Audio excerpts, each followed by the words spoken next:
Have you ever looked back at a relationship and thought, why am I still not over this? It's been months, maybe even years. You know, the relationship wasn't healthy. You know they disappointed you. You know they didn't consistently show up for you. And yet, somehow, a part of you is still holding on. Not to what happened, but to what could have happened. Because sometimes the hardest relationships to let go of aren't the ones that were amazing. They're the ones that felt unfinished. The ones filled with possibility. The ones where you kept believing that one day, everything would finally become what you imagined. And that's where many people get trapped. Not in love with reality, but in love with potential.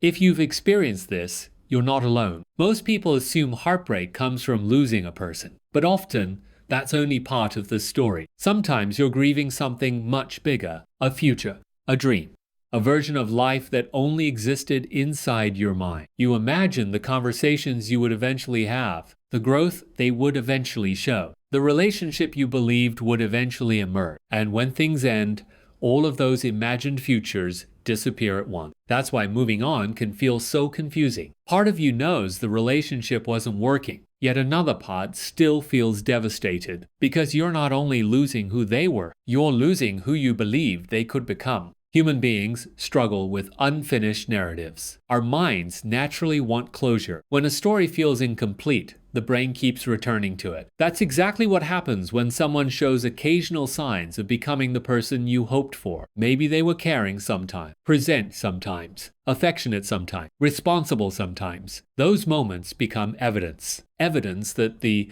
future version you imagined is real. So every red flag gets explained away. Every disappointment becomes temporary. Every inconsistency becomes part of a growth process. You stop evaluating who they consistently are and start investing in who they might eventually become. Without realizing it, you're dating a projection, nota personne. And projections are difficult to let go of because they never fully get tested by reality.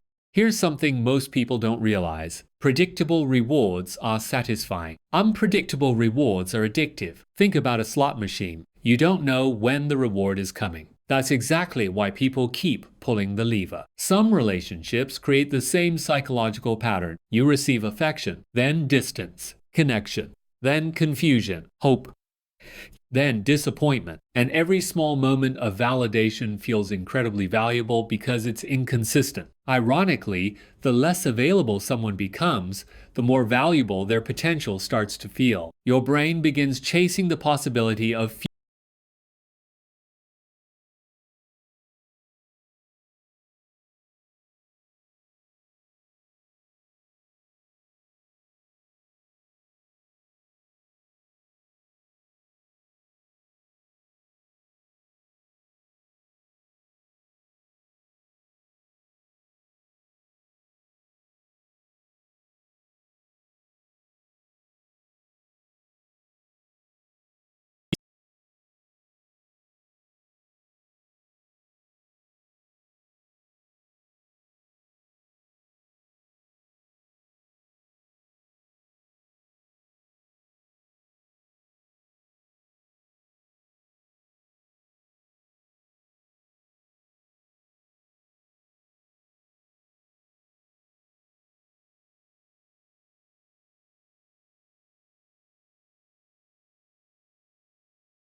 The two can keep someone emotionally trapped for years. Healing often begins with a painful realization. Potential is not a promise. Potential is not commitment. Potential is not reality. A person is not who they could be on their best day. A person is who they consistently choose to be over time. The moment you start accepting reality instead of negotiating with possibility, something shifts. You stop chasing a future that never arrived, and you begin reconnecting with the present. Maybe that's why this loss feels so heavy, because you didn't just lose someone, you lost a future you had already built in your imagination, a future that felt real, a future that felt certain, a future that never fully existed. And that is one of the hardest forms of grief. Not grieving what was, but grieving what could have been. You fell in love with potential, and potential is one of the hardest things to let go of.